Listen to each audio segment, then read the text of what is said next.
We are live. Walk together, children. Don't you get weary. Walk together, children. Don't you get weary. Walk together, children. Don't you get weary. There's a great camp meeting in the promised land. We got to walk together, children. Don't you get weary.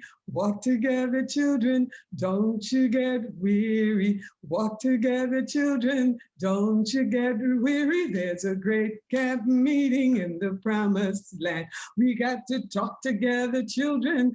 Don't you get weary. Talk together, the children. Don't you get weary. Talk together, children, don't you get weary. There's a great camp meeting in the promised land. We got to walk and talk, walk and talk. We gotta sing, we gotta sing. We gotta sing together, children, don't you get weary.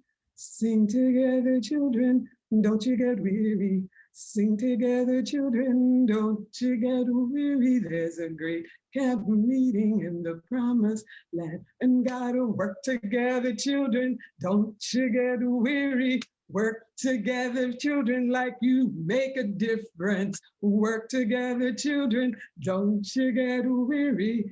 There's a great camp meeting in the promised land. And love and pray together, children. Pray together, children. We gotta pray together, children. 'Cause there's a great camp meeting in the promised land. Ashe-o, ashe. Ashe, ashe. Yeah. Thank you. And welcome everyone to our webinar, our April webinar for CRESS, Walk Together Children, Don't You Get Weary, Burnout Prevention for Educators, Parents, Clinicians, and Clinicians of Black Children. And so my name is Dr. Sarisi West Olatunji. I'm one of the co-founders. And what I'd like you to do is to just take a minute. We are going to share with you a video about what CRESS is. It's very short, just 1 minute. And that will start our webinar.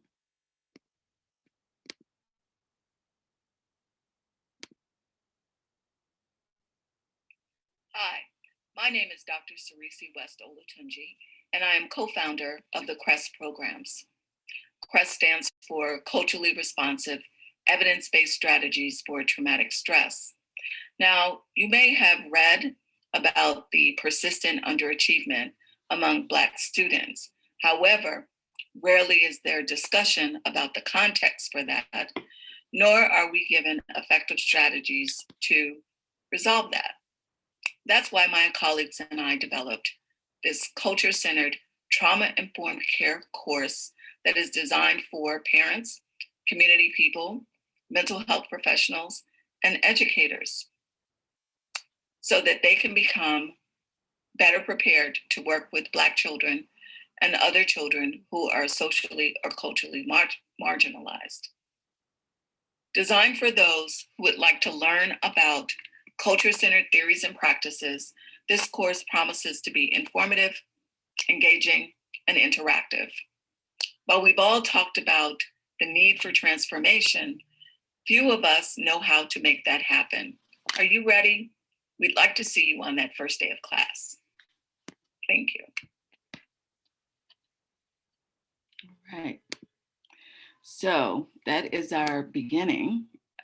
And so what we'd like to do, what we'd like to do is just find out where's everybody coming from. If you could in the chat, just indicate where you're coming from. So let's see where everybody's coming from. take a look what people are saying. Oh my goodness. So we've got, of course, New Orleans has to represent. I'm appreciating that. But we've got Charlotte, North Carolina, Dallas, Texas, Durham, Atlanta, Houston, Fort Lauderdale. Very nice. We've got a nice contingency coming from Southeast Florida, Houston.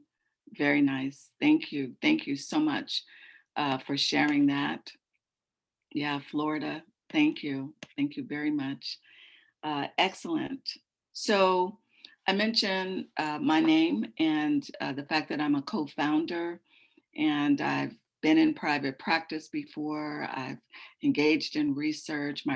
I'm director of the Center for Traumatic Stress Research here at Xavier University of Louisiana. And my co-founder is Dr. Constance West. Dr. West, would you introduce yourself? You're muted.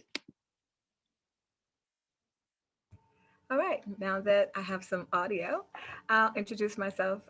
Thanks again, Dr. West Olutunji. I'm Dr. Constance West, and I'm located in Atlanta, Georgia, currently in private practice. I'm a licensed clinical psychologist working in the areas of juvenile forensics and health psychology. Done a lot of work working with people who are living with HIV and AIDS, and done a lot of work in the juvenile court field, working with youth involved on the delinquency side of the court as well as the deprivation side of the court, and have done a lot of work with African American children and those who have been involved in their care. And I'm excited to be a part of this, and I'm looking forward to all of you participating today and hopefully participating in the future with us. Okay, so it is my joy to introduce you to the CREST staff.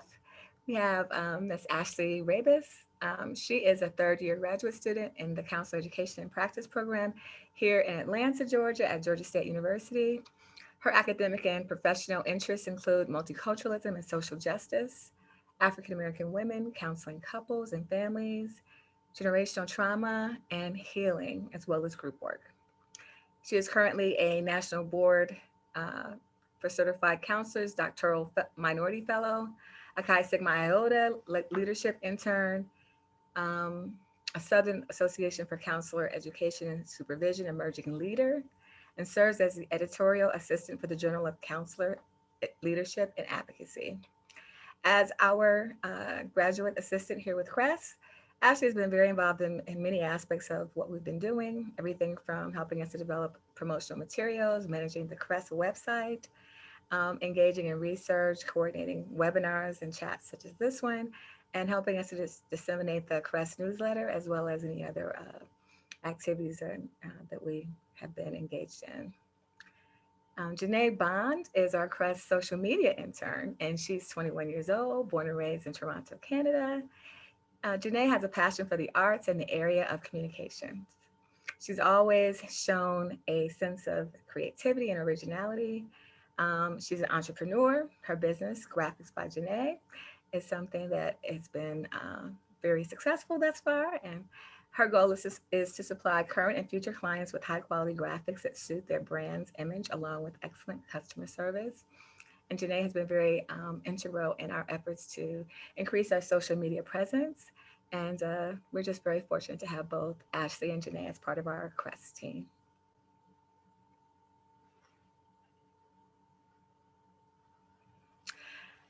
It is my pleasure to also introduce to you Dr. Susan Goodwin. Dr. Goodwin is the director of the Rochester Teachers Center in New York. Her work focuses on emancipatory curriculum and culturally connected teaching and learning. Dr. Goodwin has written Teaching Children of Color, 7 Constructs of Effective Teaching in Urban Schools, and Document-Based Learning, Curriculum and Assessment. Considered one of the most authoritative cultural educators, Dr. Goodwin has trained over 1,000 teachers in her conferences in Rochester.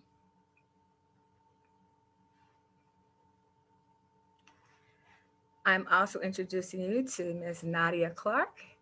Ms. Clark serves as the Assistant Director of the Office of Family and Community Engagement in the Broward County Public Schools. Prior to coming to Broward County Public Schools, Nadia served in several executive positions in nonprofit organizations.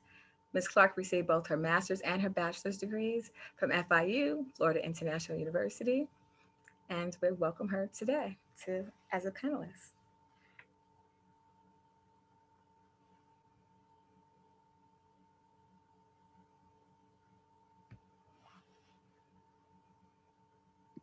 And you've already heard from Nana Anawa Nantambu. She's a New Orleans woman, self-proclaimed Earth Mother and citizen of the planet/universe. Though she spent most of her time in her hometown, New Orleans, she's an international traveler who has visited different parts of the world, including Nigeria in the motherland. She's a mother of 2 lyrical and creative sons and grandmother of 6, maybe 7 now, grandchildren, because I think she just had one. Oh my goodness, 8. She's a dedicated healer, spiritual guide, and educator. This I got online, but what she didn't put, she's humble about this. She also has a PhD in mathematics and taught informal, formal K-12 and higher education settings. She is a woman's woman. So, and she is also the leader of my Sangha on Wednesday nights. That's where you'll find me trying to get peaceful with Anawa and my Sangha members. We thank her so much for bringing the spirit in with us today. And so I told her, we're not letting you go. We are about to ask some questions and we're not excluding you. So be prepared to answer some questions. So just to be able to, just give you a couple of updates about what's going on. We have some new resources. So if you haven't been to the website lately, we have more concept papers. We're covering a broad range of topics, but generally we're following our guiding principles that are on the website and providing you with new information and including fact sheets that are downloadable for parents, for practitioners, anybody to get some information. We're also developing some podcasts, some new videos. There's a great video that Dr. West just completed about children, Black children in the juvenile court system. She has a lot of experience with that. And so she's providing us with some wisdom. The March newsletter Uplift just came out. Well, not just came out, it came out in March. So if you haven't gotten it, you should. There's a lot of really good information in there. And then of course, if you wanted to begin some training, we do have the 4-part series, Culture Centered Mondays. And I know you're wondering, where is the credentialing program? We are still working on it, but it is coming. So now that we've provided you with all of that, now it's time for us to really get into the meat of this. And so I will turn this over to Dr. West, who will start us off with our first question. Okay, so this is a question for all of our panelists. So just to get us going, we wanted to ask a question that's sort of general that allows you to tap into your professional and your personal experiences. So nearly everyone has experienced burnout sometime in their lives, as an educator, as a parent, as a clinician, or even as a student. To the extent that you feel comfortable, we ask that you share an example of a time when you yourself have experienced burnout, or when you were working with Black children, or you found yourself on the verge of experiencing burnout, and what you found helpful to prevent or overcome it. I think most people are muted, so if you could unmute yourself. Any of our panelists? I'd be happy to begin. Okay, go right ahead, Dr. Goodwin. Well, I would say that I've come close, but I wouldn't define having ever reached it. That state of mind, whether physical or emotional. And it has to be, I attribute it to the fact that I had taken summers off as a teacher practitioner. I worked a few summers and I realized that it wasn't possible for me to maintain my way of being with my students and live under that stress. Now, let me say something about what the stress is. My students have predominantly been Black for my entire career. I've taught over 37, 38 years. So I've seen the changes in terms of actually a whole generation. The difficulty was never with students. The difficulty that caused stress was always with adults and with the system, the actual school district administrations. It was never with students or with parents, ever. So for those of you who have never heard a teacher say that, you can quote me. And when I came close to feeling that perhaps I could quit this job, it was when things were really out of control in terms of students didn't have leadership in terms of the school environment. And adults weren't behaving as adults. So we're talking about a situation where the students were majority African American or diasporan, and the administrative staff and teaching staff was white. So when you have the disconnect that's in terms of, mostly at that time, it was about culture and just the resistance to address or to see that students and their parents are reflective of a different cultural ontology, axiology, and the refusal to recognize it. So that stress and that time that I experienced taught me a lot about how to engage with the system. But I found that rest, that in-between time, is why I was able to teach for 35 years. Wow. There is no way you could do it without having a physical break, that's one, but also to have colleagues of like mind. You have to have that in your environment. If you don't have it, you have to find it somewhere. So that was my lesson with burnout in terms of my own experience. I came close, but I saved me with the help of friends and family. Okay, so it's important to have support in the professional realm as well as in the personal realm, and taking a break, giving yourself permission to take a break to rejuvenate and come back refreshed. So let me add one more thing. In addition to being a practitioner, now I teach teachers, but I'm also a teacher union leader.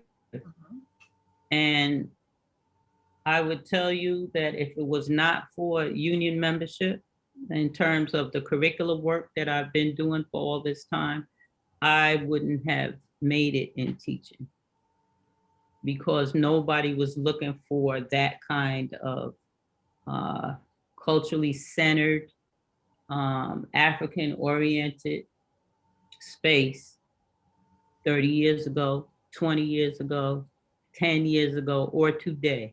So we were able to do our work because of our teacher union, which is unprecedented, I would say, in terms of teacher unions in the United States. Okay. Excellent. Any of our other panelists want to weigh in? So I will share, I would say, one of my most recent experiences through our office, the Office of Family and Community Engagement. We were able to tap into funding to start a community equity project, and really excited because we wanted to do this through an emancipatory approach. And we, I'm happy to say we were able to partner with one of the great minds, Dr. West Olatunji, to get this work done. And just the constant unnecessary professional barriers, not even boundaries, barriers, and the immediate rejection of doing something different. Even though in the quiet spaces or behind closed doors, those of us in the field, we talk about this isn't working. Well, let's try something different. It was at one point, it felt like a huge just hit to my soul. we know that not people enter education for different reasons. I do believe that a number of educators have a willing heart, but the system is what it is. And I think it was I have another colleague slash friend where we talk about the system being a beast and just quietly eating you, eating you, eating you. So you have to make a decision. Either you're going to become part of the beast or continue to push back so that you stay in your truth and you do the work that we know needs to be done. We're still fighting. We're still pushing on to get that work done. And I believe what saved me from that full burnout is all what Dr. Goodwin said, and really just having a circle of like-minded individuals where there is this beautiful intersection between professional and personal. So we are in this shared space professionally, but just a genuine caring of the person that you're working with, and just knowing when to make that call. Hey, just want to check in with you. Are you okay? Or I want to invite you to something. Or hey, what I read this good book. You know, just all the things that we have done to continue to push and support each other. I think without that, I can honestly tell you, I don't want to ever believe I'd ever be part of the beast, but I think I would have quickly left this setting because it is that safeguarding of your heart, your mind, your soul, and safeguarding of your own children.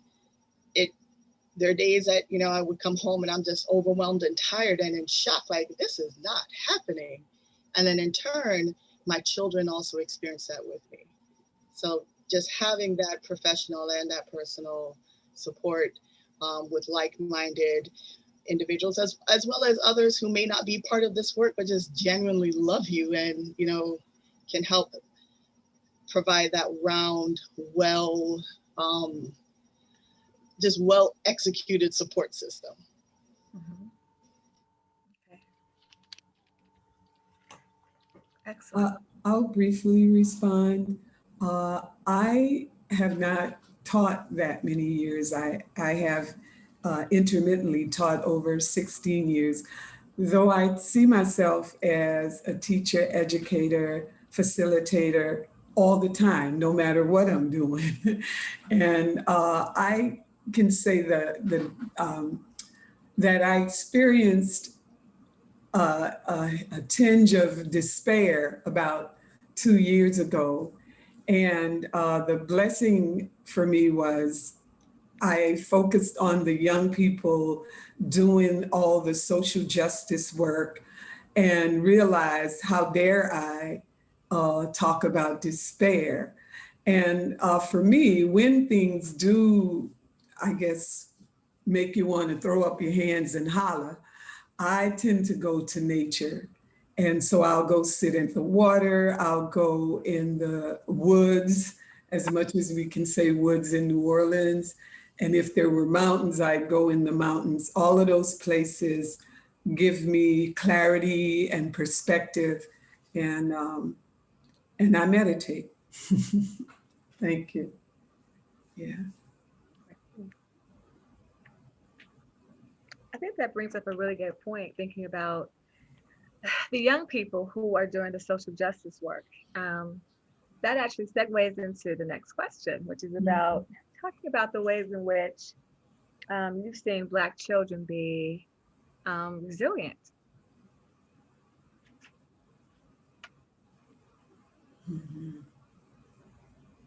I'm going to jump in. I am very blessed and fortunate to have a spectrum of children in my house. I have a senior, I have a niece who is a junior, I have a third grader and a kindergartner. And Wow. yeah.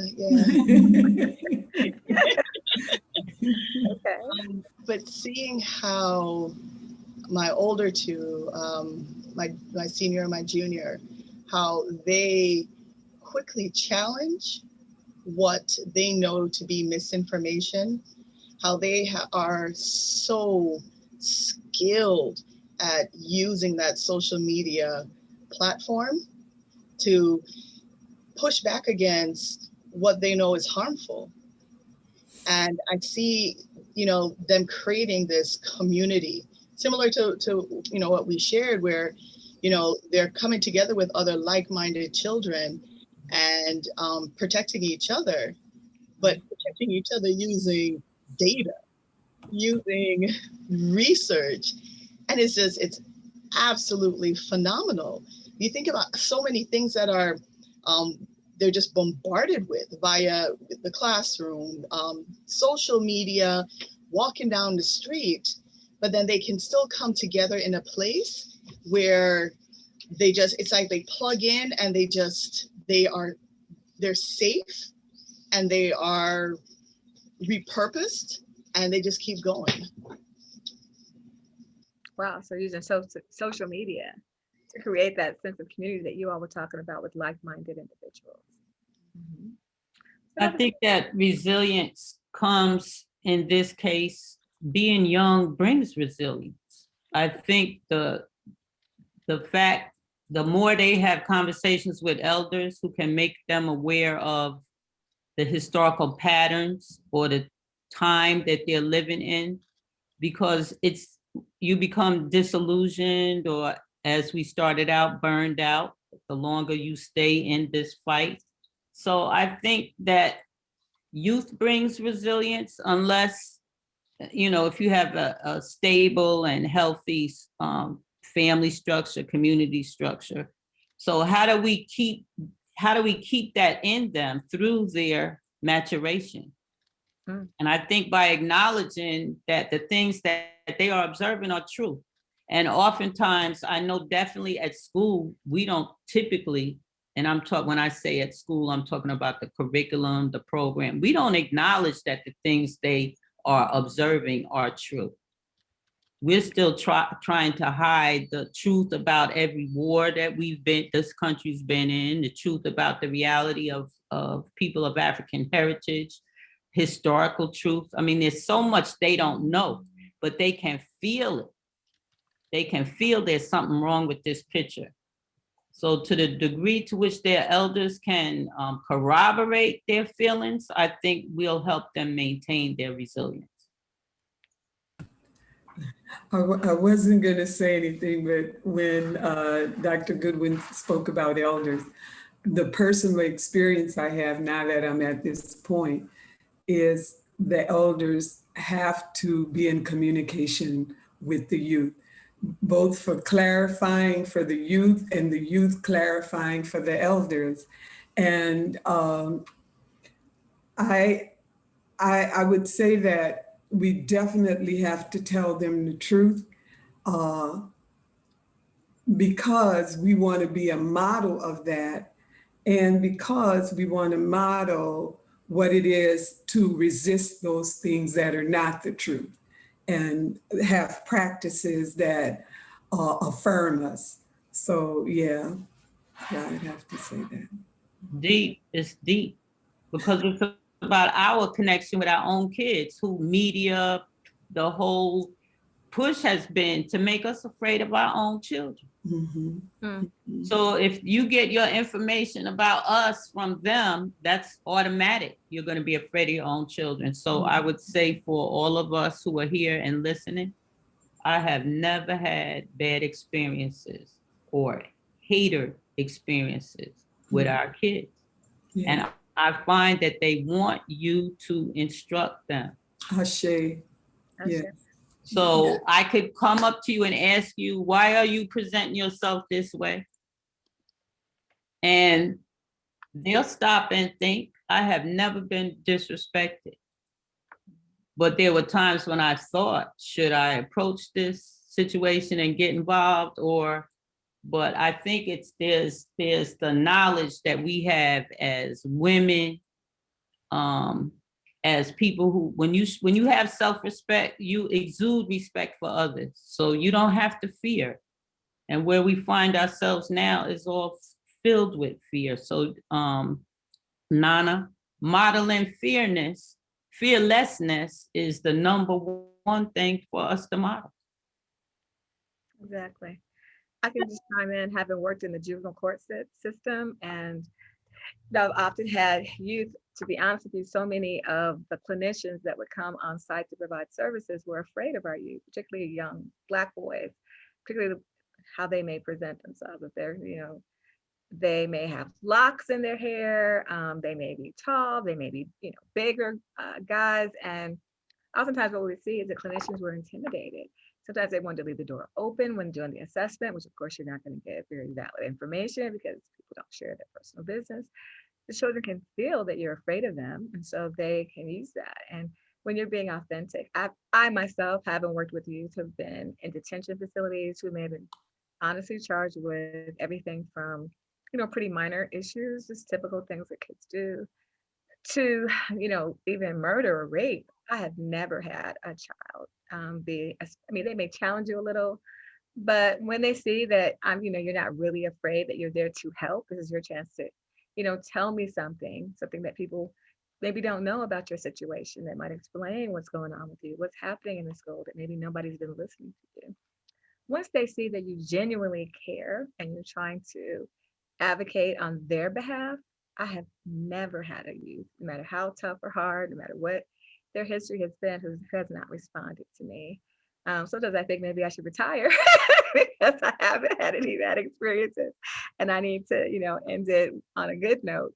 But I honestly, no matter what the situation has been, and of course, you want to make sure you take certain precautions. But in general, I found that if you're doing your work for the right reason, and you're being authentic with them, I think that the youth are very much open, feel like they long for an advocate. They long to talk about the things that other people maybe haven't been willing to listen to. And that's been my experience. And that has been something. I agree with the idea that, youth are resilient as long as we don't get in the way with either being dishonest or not validating them, um, or failing to share key information that they need to know from history about our true standing in this country.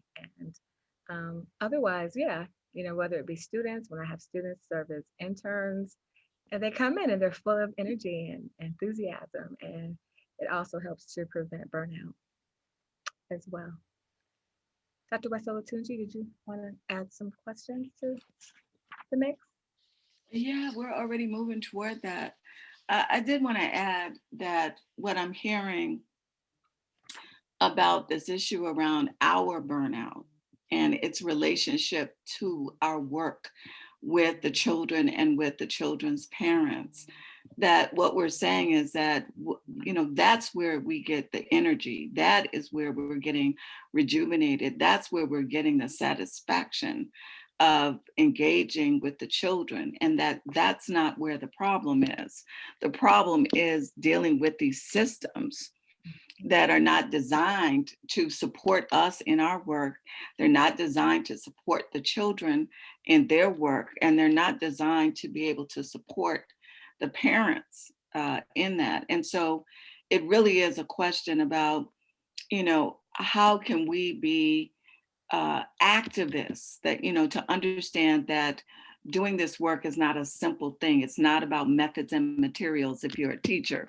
It's not about knowing your theory if you're a clinician. And if only you know your theory, then everything is okay. That's not it. It's once you understand what the issues are, then you are compelled to be an activist. You are compelled to be an advocate. You're compelled to do things that will not be supported in that environment. So it really is this question of where do we go to look for sustainability? Where is that? And that's important. I often tell people that we didn't get this far because we reinvent ourselves every 10 years. We got this far on the shoulders of other people. And so there's always a message in history that tells us what it is that we're supposed to be doing.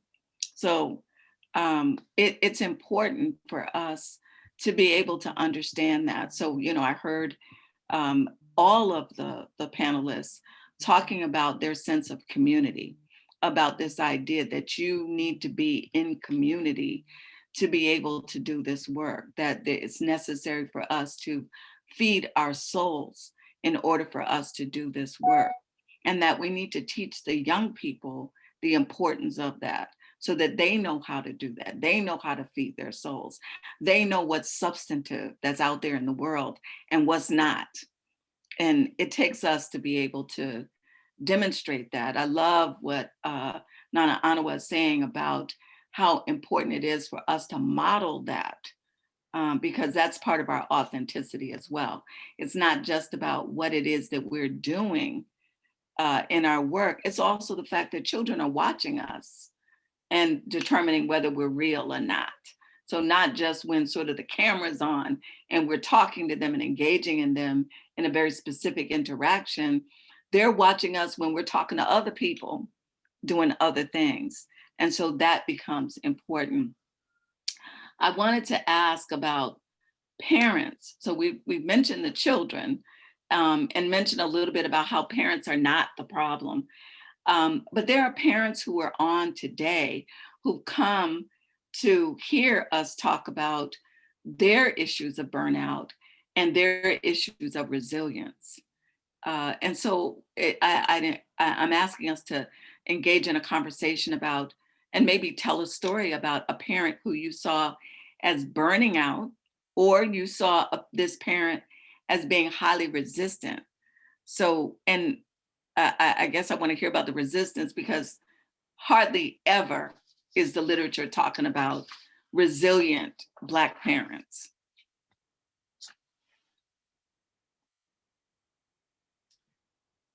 Well, I've worked with parents as being their child's teacher, but also as a professional developer now for teachers. We invite parents to come and join teachers in professional learning, because the learning that we're doing here is all about who it is we're teaching and whose community this is and what the purpose of education is. So by doing this together, I think the parents that we engage with in terms of the teacher center, they don't have to just believe that we have good intent. We have to demonstrate it. So in terms of parents who are feeling burned out, I mean, the system is designed to do that. So how do you respond when you find yourself in that environment? We actually have parents come to us as teachers to help them wrestle with administration. That was like a new thing, but that's something that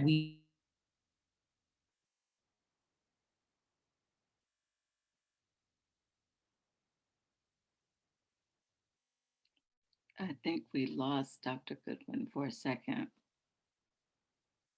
and her connection.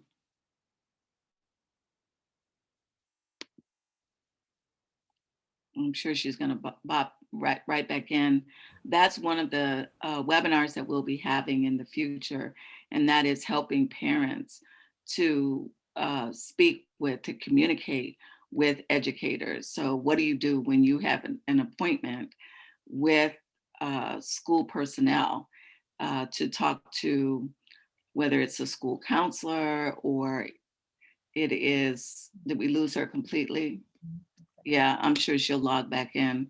Whether it's talking to the school counselor for a parent-teacher conference, or it's coming in to talk to your child's teacher, it's really important. I remember being a scholar in residence at a lab school when I was in Florida.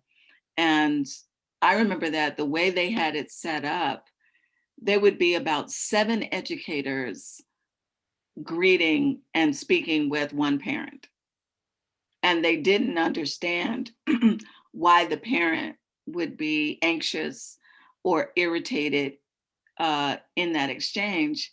And I had to literally show them the optics of that, of coming in. And even the way the seating was set up, it was like a tribunal in which they were trying not only the child, but the parent as well. And so any parent would feel anxious and irritable and angry in those circumstances. So it took a while for them to realize that they were doing that. And the reason they were doing it is because they were afraid. They were afraid. Oh, here she is. She's coming back. Dr. Goodwin, you're back? Yes, I'm back. All right. I only have two things I would like to say to parents. When you go to speak with teachers or educators, like you go armed with good questions. For example, for a teacher, Mr. So-and-so, Ms. So-and-so, I'd like you to tell me how it is that you show your students that you respect them. These are things that put teachers and administrators, put educators on notice that you are paying attention. And often there are questions they can't answer. So at that moment, a person who tells you, let me think about that, or they give you an answer that's really not good enough, you can suggest answers for them. So in our work together with parents, we work to provide that kind of information or approach. How do you communicate to students that you respect them? There are a number of answers. I teach them about themselves. I have relationships with their community. So in doing this, you can provide the answers, and those answers are really a definition of your expectations for your child. The other is to connect and look for how parents and family is connected to the instructional program. How do you do that? So a teacher who can't answer that is now on notice. An administrator who can't answer that is on notice that that's what you are looking for. So these are the kinds of things that as a parent organization, you would work out. And you don't need a lot of parents, because in our framework, a few of us stand in for everybody. So you want to be invited to look at student work. So when you go to these conferences, you are going as a contributor to what is expected. What are the standards? And these aren't just your standards, which is what you would like to communicate. These are community standards. How do you intend to make this school a center of our community life? That's a question for the principal. That could be a question for the school board. So this is kind of work we have done with parents. And I would say that parents need a union of their own. Mm. So as opposed, typically what happens is, well, we know there's so much tension historically, but to find ways to make connections that have power embedded in them. So those are just two examples. Connect the parents and families to student work and to the instructional program. Parent and family audiences for student work. That's what I want to see at the parent-teacher conference. I'm not trying to, I'll give you some cookies, but that's not what I'm here for. They're not, it's not for the bake sale.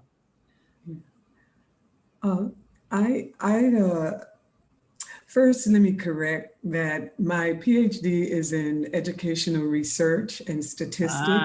I come from a background of mathematics, and I was in a PhD program and changed from that. But anyway, my experience, I started a community-based center, mathematics center, first from my home. From 92 to 96, I did that. Prior to that, I was doing the curriculum and instruction work in math at a university, a local university. Anyway, what I found with parents, and maybe because of the subject matter, definitely I'm very clear, all parents want the best for their children. That was from the base. Yet what I found was often, and I'm gonna say this specifically because I did that addressing our community, the Black community, is that we can be, we can sometimes be resistant, and sometimes we're just not aware of the genius of all of our children. When that was a concept, the first line of anything I had in the center, that people, the persons who wanted their children to come, and I was charging so low that I think some folk thought I was babysitting or something. I don't know. But anyway, but I would have them read the principles. It was called the Neighborhood Math Place. And the first principle was the fact that our children are genius. And then the second was that Africans were the first scientists and mathematicians. And so then after they had to read it. They couldn't come in without just reading all these things. And so I would say, I might ask the question, do you believe that? Or some might ask me, is that true? You know, and so it was a matter of demystifying what genius means. As the children would say, well, I don't know everything. It doesn't mean you know everything. It means you're willing to learn, you're curious, you're all these different things. So I find I still do that now. I can be in the supermarket and I'll hear a parent say something and I'll have to remind them, if they saw the genius in that child, if they open to the genius, it'll show up. And I'm not talking about what I've read, I'm talking about the personal experience with my children and now seeing manifest with my 8 grandchildren. And so I just encourage parents to trust that. And if they really do, we talked about sincerity and children reading and understanding, you know, when you're telling the truth to them, that is what will do a lot to have better results, particularly for Black children, in light of all the other things confronting them and on top of them. Yeah, that they know I got my mother, my father, my family believes in me. Yeah. Let me jump in. So do you think that the burnout that parents of Black children often experience may be related to how they view their children and how they interact with their children, and not believing in their genius? I'm trying to think how I would tweak that a little, the question a little. I think the burnout is, okay. I think the burnout is the way the system works. We're talking about how it doesn't support us, that system doesn't pull the genius. An educator is someone who pulls out the genius, the seeds that are in someone, as opposed to planting seeds. It's bringing out what's in the child. And just the way it's set up doesn't allow the quality time to make that happen. That's one reason I left. So I guess I was one of those who ran away. But I ran away and I initiated what I envisioned.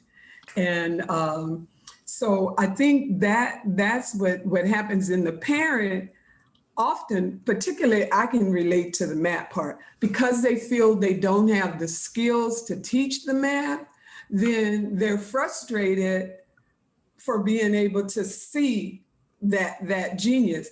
But I remind people, if we think about our ancestors and those first PhDs or those who had opportunities to go to school, whether grade school or whatever, these persons didn't have a parent they could go home and work with that could help them with their math, that could help them with their reading.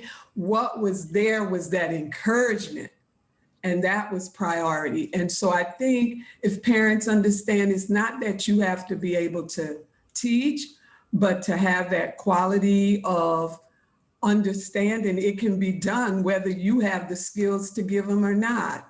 And so I don't know if that answers your question, Cerisi, but yeah. Mm-hmm. Mm-hmm. Yeah. I think also burnout comes from having to feel and have it be factual that for the most part, when you go to school, you have to defend your kid. You're always in a defense mode. And if not, you're being led around. And that reality just causes stress in itself. I mean, it's, you know, your children are experiencing the weight of the system without the real wherewithal to deal with it themselves in that space. Right. So you know your children are always vulnerable. You try to give them ways to maneuver it, but they are children. So sometimes they get it, sometimes they can do it, sometimes they can't. So how are you in a bad situation and avoid making it worse? Or how are you in a bad situation and get out of it? So we're in hostile environments for the most part in schools. Now, typically as Black people, we think it's because we just want the adults there to be nicer. That's not it. The violence is in what it is we are learning and not learning. Mm-hmm. Oftentimes the people there, you know, they're relatively pleasant. So that's not what the issues are. The issues are never being the subject of your own education, you know, and things like that. So as an adult, how do you fortify children, your own children, to engage with this system that you know they really shouldn't even be in? So there's a certain something that comes with that. Like we're sending our kids to places where we're not welcome. So you know, we know not to send your kids a place that you're not welcome yourself. But we're in a vice. In a vice. So the burnout has to do with living in a vice without getting any relief. So the relief is the big picture. So each of us, I see here, Dr. Olatunji, has a different piece of this that we're trying to address. But yeah, and how do we step outside the entire thing? We need to be educating ourselves. that is the solution. Absolutely. Yeah. So let me bring the clinicians in, because I don't want them to think that they're going to get away without taking on some responsibility for this. Because often they have been used as a tool, they've been used as an arm in this, so that when they're pathologizing the children, when there is this environment that is culturally hostile for the children, that it's usually the school counselors, the school social workers, the school psychologists who are then coming up with some kind of categorization that says there's something wrong with this child. And so, you know, we want to also talk to clinicians to say, what is your role? And if you're experiencing burnout, what is the cause of that? How is that happening? What are you doing to support Black children and their parents? How can you serve as an advocate for children? How do you become involved in these discussions about what would be a more culturally reflective curriculum? And how are you involved in that? What do you have to say about that? Or are you adding to it, saying that children need to do more, parents need to do more, and able to do that? But what are you saying? How are you talking about how culturally assaultive the curriculum is, or how the schooling experience is? What are you doing to be able to do that? I think about, not recently, I think about it as recently, but it was one of my last trips outside of New Orleans to gather data in a community. And I remember having this focus group with these high school students. And what they talked about is feeling like they were in a box all the time, that it felt like they were in a box. I would say that that's what Dr. Goodwin is talking about the vice. They're talking about their experiences. They can't do this, they can't do that. No one is listening to them. No one is asking them about their experience. And they're not getting an opportunity to talk. And in just sitting down and talking with them in that short period, at the end, they said, well, can't you come and stay here with us? Can't you be here with us? Because they were saying that they were experiencing a connection. They were experiencing my love for them, not knowing their circumstances, not knowing them individually, but knowing that they're children to be loved. And I'm hearing them and acknowledging them and respecting them and incorporating that and not pathologizing them coming into that system and knowing that they have a lot to offer. So I know that there have been some comments in the chat from some clinicians who were talking about some of these things. But yeah, I don't want to leave us out, that we have a responsibility to be able to do that. And I too did the same thing. Left the academy, left these structures, left all of those to be able to say, this is what needs to be done. And it can't be done in those structures. One of the reasons CRESS is designed is because what CRESS is saying and doing can't be done within those structures, that it has to be done outside. And so I'd like to not only help us to continue this conversation, I wanted to add a little bit about COVID and also about police brutality. I wanted to put that in there to have us talk about that and how that might impact the children as well as their parents. And I'm also looking at the chat. So that was to the panelists.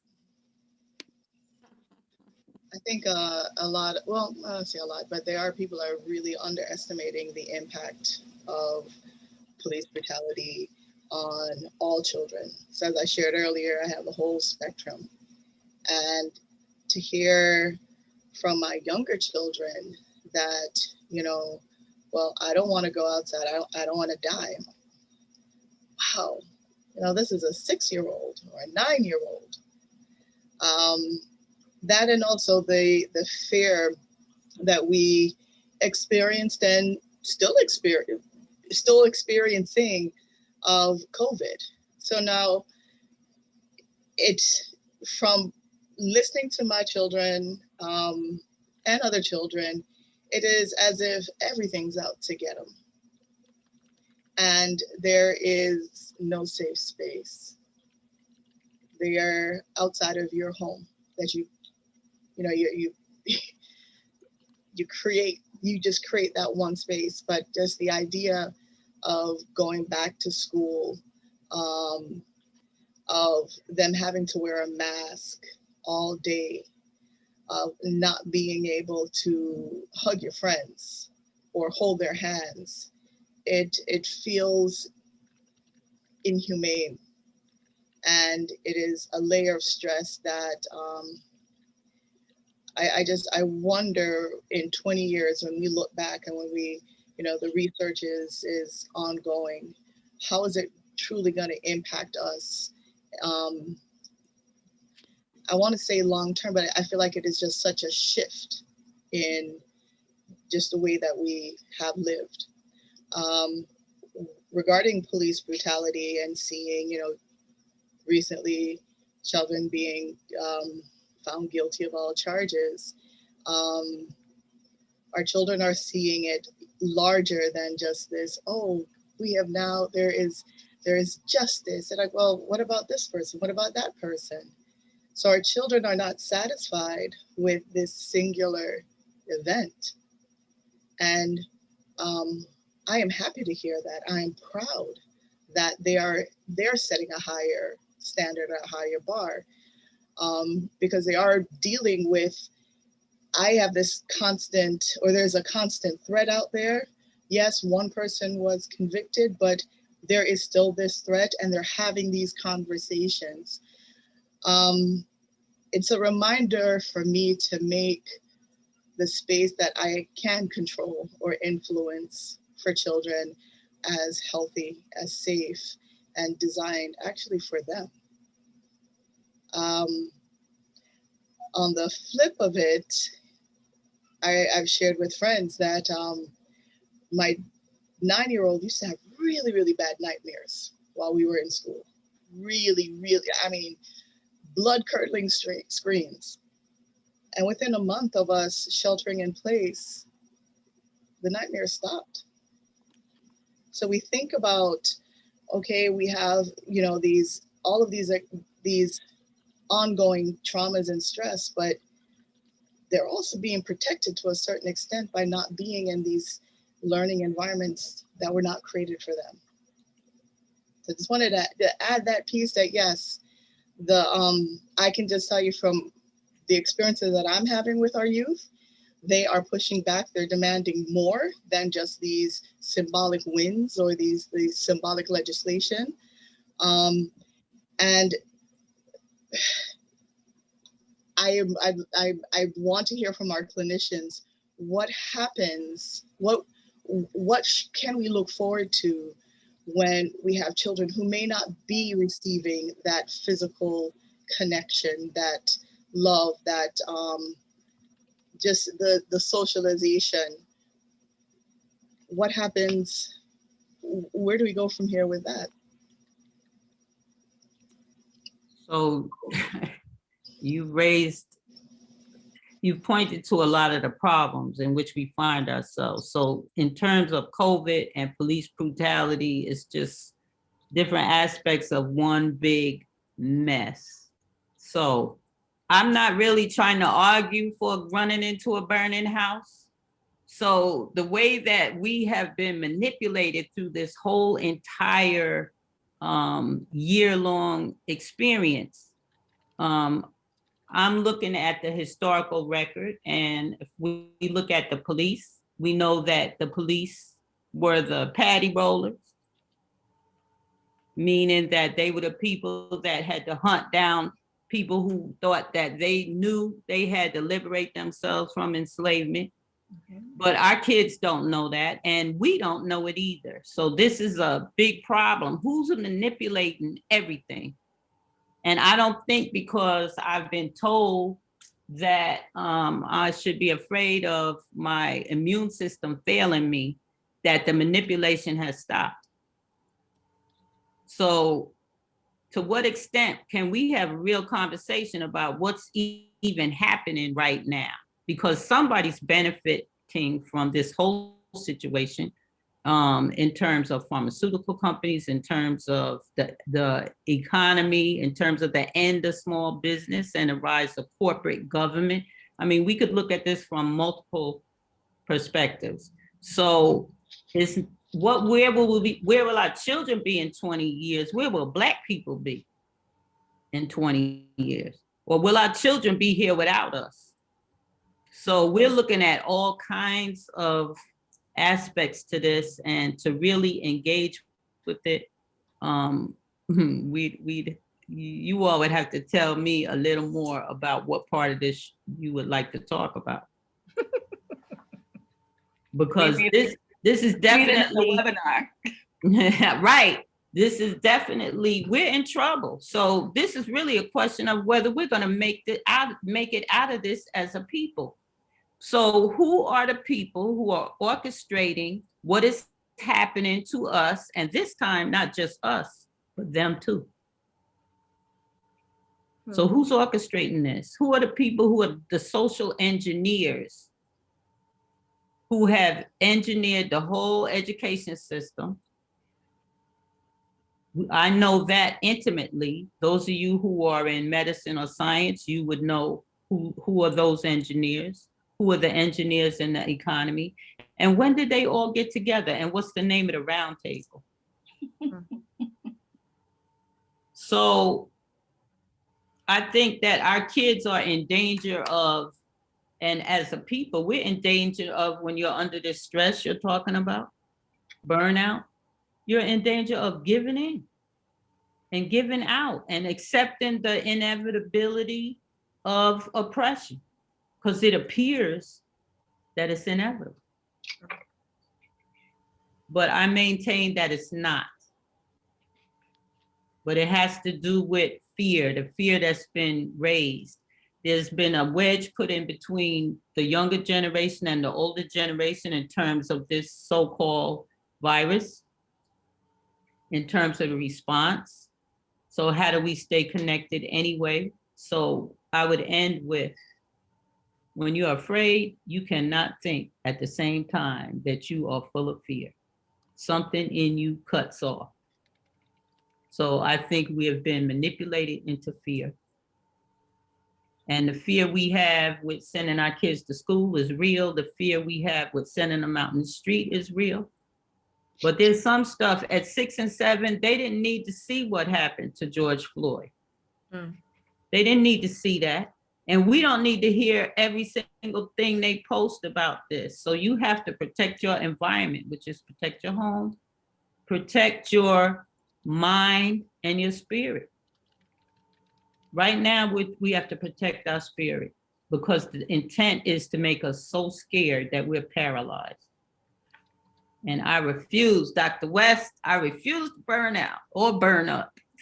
Don't give up and don't give in. Right, but you know, that's what the desire is. You can see it playing out. Somebody's using a whole script, a whole agenda, a program. Mm-hmm. Yeah, I think if we think about it as in terms of the police brutality and in terms of the small, seemingly small acts of racism, they're really, really terrorist acts designed to create fear and to create pessimism and to make us give up. Why try? Right. It is inevitable. So why even make an effort? When the truth of the matter is we as a people are very, very optimistic. We have to be optimistic to think that there's going to be a better life for our children. There's going to be a better life for us. We will survive. Things will get better. Despite all the negative things that we see, we are actually the pinnacle of optimism, faith that what I see now is not going to be how things are going to be in the future. Otherwise, yes, we'll give up. Our pedagogy as African people, as diasporan people, is question driven. Their pedagogy is answer driven. So when you're in a school, the way you get an A is if you can repeat every answer they have ever told you. If you can repeat it exactly like they told it to you, you're a genius. In our pedagogy, you answer your own, the questions are raised and you learn to answer them for yourselves. So we would have questions about what's going on now, but we have no vehicle for raising them. We don't have Ebony anymore. We don't have Jet anymore. We don't have the vehicles we had before now, even in faith-based organizations. Mm-hmm. We don't have that. We don't have this conversation going on. We just have drink the Kool-Aid, you'll be all right. Mm. So a question-driven pedagogy is about ask. So our elders asked us questions and expect us to develop the answers ourselves. So that's how you protect your spirit. Mm. You let it live. All right. There's an African proverb, only a fool has to ask, what is it? Only, I lost it. Only a fool asks, it's gonna come to, I'm gonna type it in here. Is it the same question twice? No, only a fool asks the meaning of a proverb. That's what it is. Ah. And that is the question-driven culture. So the idea is that you're supposed to figure it out. And the idea is for you to think through that, to think critically about things. And so I always use that as an example of what I call a high context or question-driven culture. Mm-hmm. That proverb puts it in there. It's like only a fool asks the meaning of a proverb. Think critically. Right, thinking critically, it says that you're not in community. It means that you don't understand what's going on. You don't know what time it is. It's like, it means you're not connected, you're not involved, you don't know because it's coming organically from the experience of the people. So if you don't know, it means you're not connected, you're not involved, you're not communicating, you're not in relationship, that you're not in it, you're not in it. And we that's haven't been taught these things if we didn't learn them at home. School teachers, the pedagogy they use is completely opposite. So where we are left, our kids still know that fairness and equality is, we still teach that. But our kids know it and they speak about it, but they haven't learned how to navigate what's been dumped on them. They haven't learned to navigate this educational system that we've been experiencing for sure since 1954. So that's the part we have to build. Because we, through this past year, have given up critical thought. Actually, we're being asked to give up common sense and decency. So when you get people to give up decency, self-respect, you won, you win. So we're still holding on to that in some ways, but we cannot take this assault much longer. Right.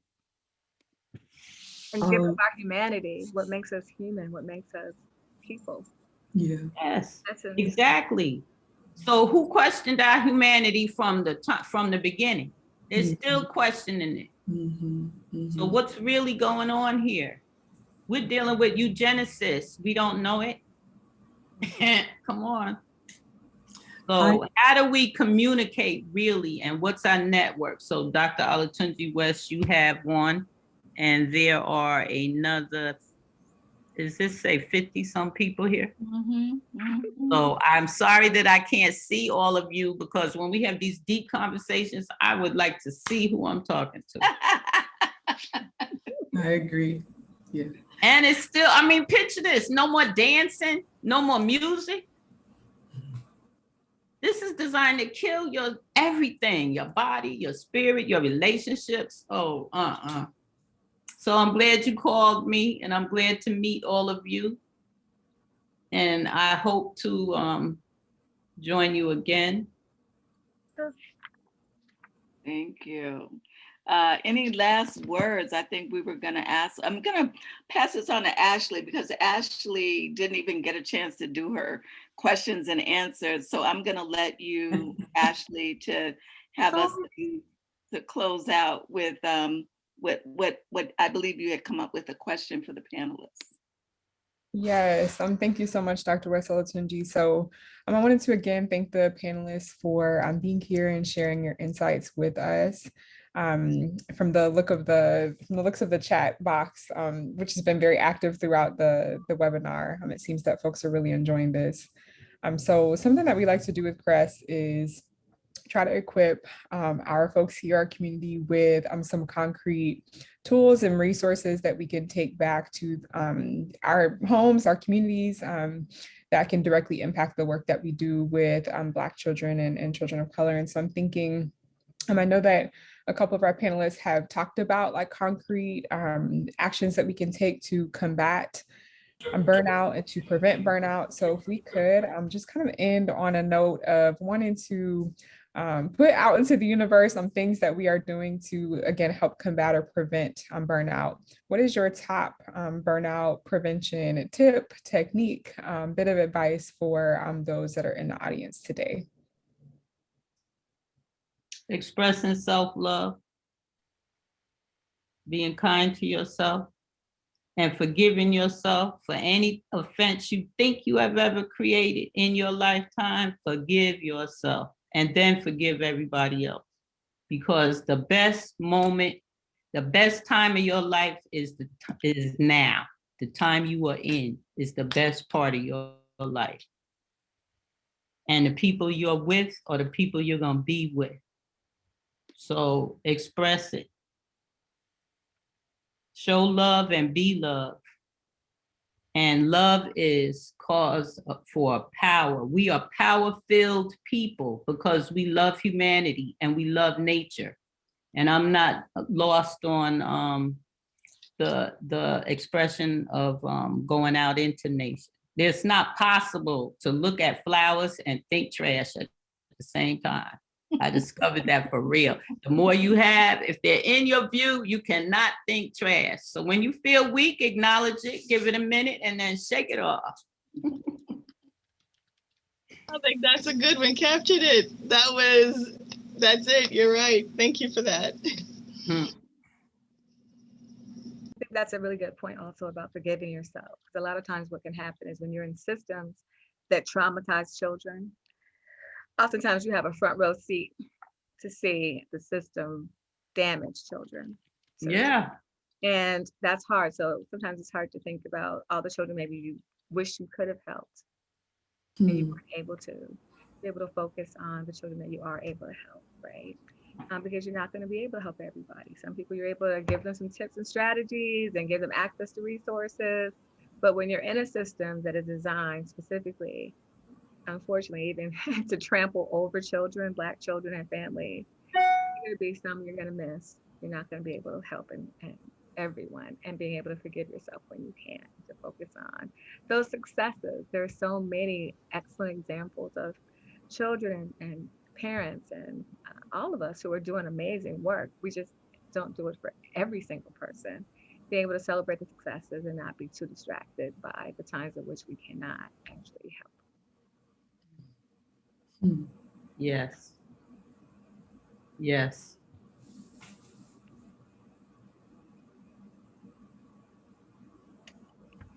Ashley, were there any other questions that were common amongst the participants? No, I wanted to, I don't know that we heard from Nana Anawa about her burnout prevention or combating tip. Did you have something that you wanted to share before Well, I certainly appreciate all the things that Dr. Goodwin said. And I'll throw that word in. We hear it a lot, but she was saying self-love, just self-care. And a part of that self-care for me is really going into nature.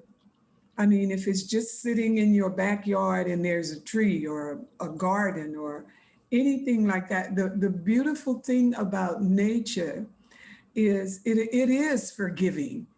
You know, that and I really like that you tapped into forgiveness. Nature, look, the sun shines on the good, the bad, and the ugly, right? The rain falls on the good, the bad. So if there's something you need, nature is so generous. It doesn't ask, who are you? Why are you? And it will offer.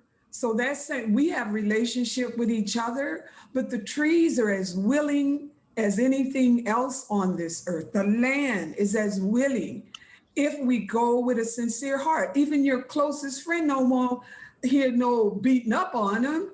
And so if we go to nature with a certain humility, it will honor it. I'm just saying, as the young people say. Thank you for letting me say. As they say, that's what's up.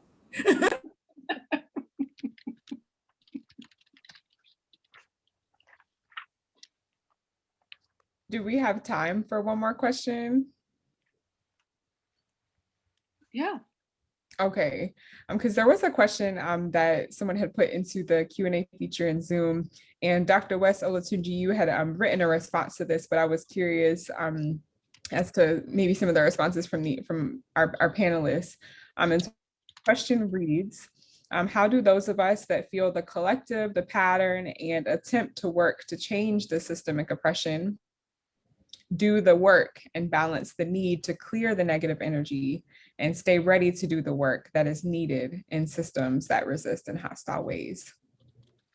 And so just so that you all know, Dr. West Olatunji's response to that was working collectively and using like a quote unquote tag team approach. And she also wrote about how burnout occurs when we ignore the signs of burnout. So I'm curious for our list, how do we work to change the systemic oppression and balance wanting to clear that negative energy, but also, combating against, systems that are committed to resisting our work in sometimes hostile ways. Girl, you too deep. So that came from an anonymous attendee. That wasn't my question, just FYI. So let me say one thing I haven't said in that regard. The one major thing in terms of dispelling negativity and being able to move through it without becoming contaminated, because that's what we're trying to do. You have to be vigilant about your internal dialogue.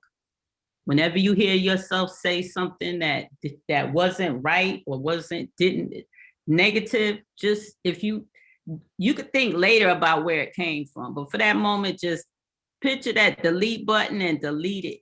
You have to watch your internal dialogue. It's major. Where does power come from? It comes from where does integrity come from? It comes from inside you. So you're protecting that space. So that's one. Watch your internal dialogue. Keep it positive. And things could be said, there's half empty glass and there's a half full glass. It's the same amount, but how you think about it is gonna either empower you or limit you. So I try to speak from the positive always, what you want. You don't have to describe what you don't want. So education for liberation, education for self-knowledge, education for being a better human being. I don't have to say what it's not. So that is just a hint on where your armor comes from, and the ancestors, of course. Did I answer that partly? Yes, and I think we've said it in a number of ways, but protect your space. Protect your space. Your inner space. Your inner space, your outer space, your community space. Everything. Just protect your space. And I think that was one of the lessons that I wish I'd learned earlier in life. And even if so we're not always able to make all the decisions in the physical environment that you're in, like say your work scenario. But we are still able to say, you will not get any further than right there. Yep. You're standing right in front of me, but you're not going to be in my space. So protect your space. You have that right. You have that responsibility to yourself. When you see something going on that's wrong and you can't say anything, that sister picked up her little camera and took the picture, right? And she's tormented because she couldn't do more, right? So whenever you see something wrong, if you can't speak on it, acknowledge it at least to yourself. Absolutely. You have to acknowledge it to yourself. So I think, Nana, that there's places our power comes from that we have lost the knowledge of it. And we think it's some kind of mythical thing, but there's true knowledge about being an empowered person that they took when they took us. We lost it. Yeah. And one of them is more necessary today than ever. It's not anything new, but it's being treated as such. We think of our 5 senses for assessing and looking at things, but in the time we're in now, it is more about that sensing. It is about sensing. The sixth sense.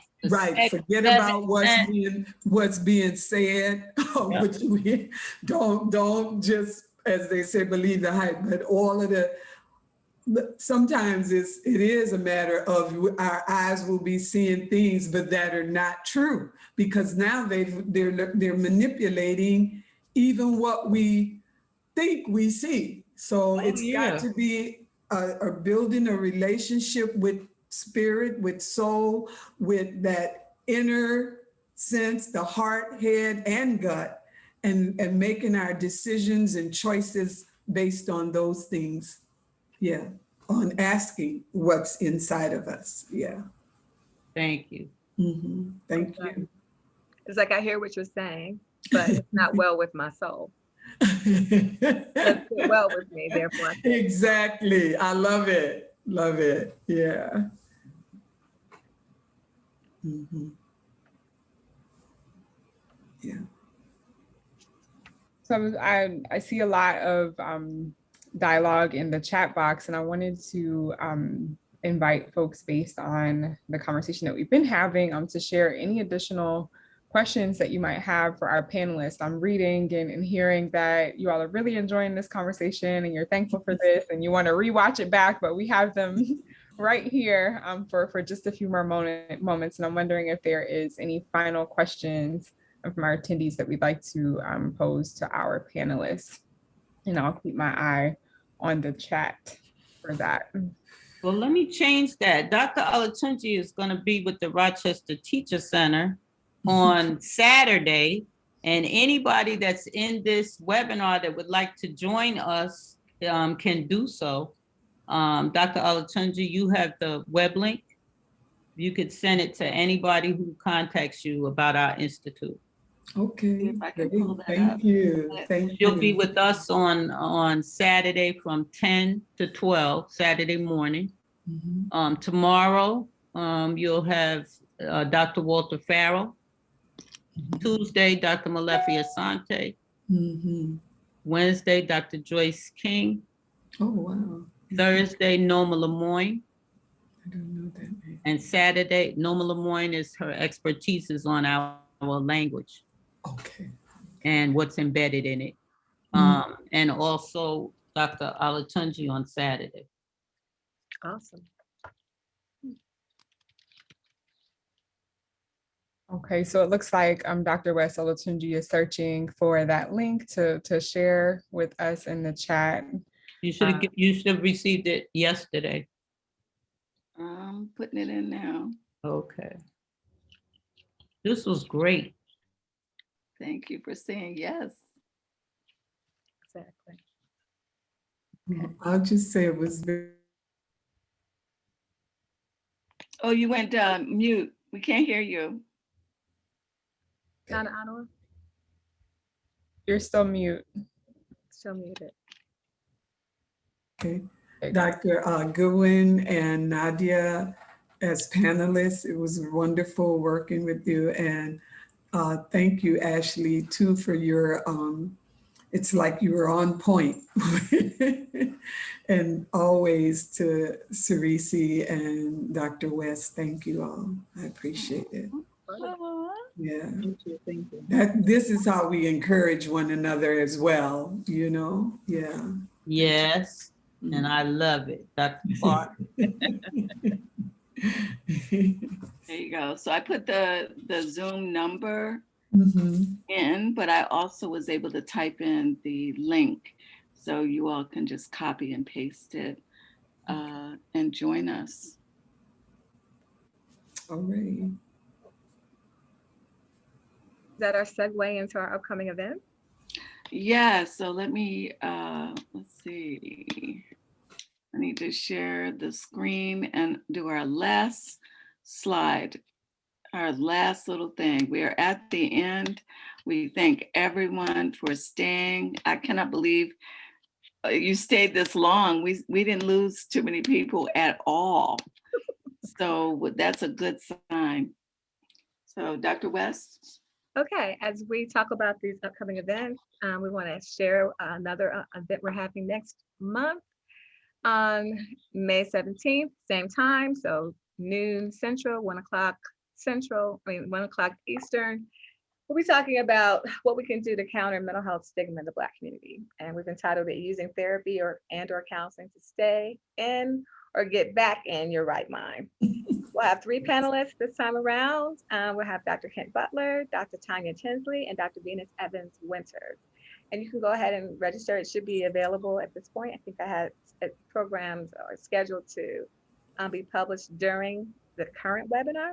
So it should be available at this time. You can go and register for that event as well. And hopefully it will be just as exciting and invigorating and insightful as the current webinar has been. Awesome. Thank you all so much for being with us. We've enjoyed you very, very much. It's been stimulating, and it suggests that we need to have this conversation again and go deeper.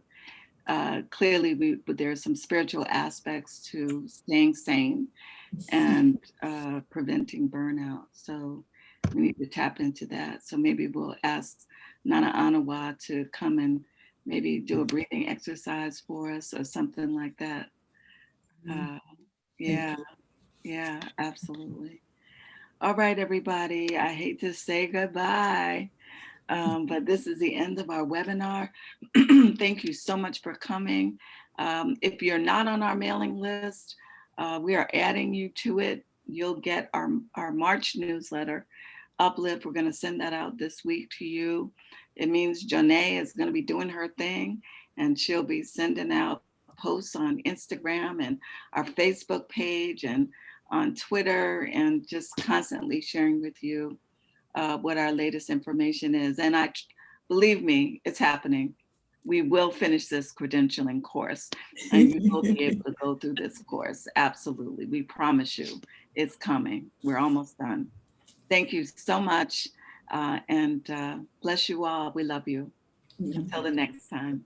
Bye. Bye. Bye. Bye-bye. Thank you. Thank you.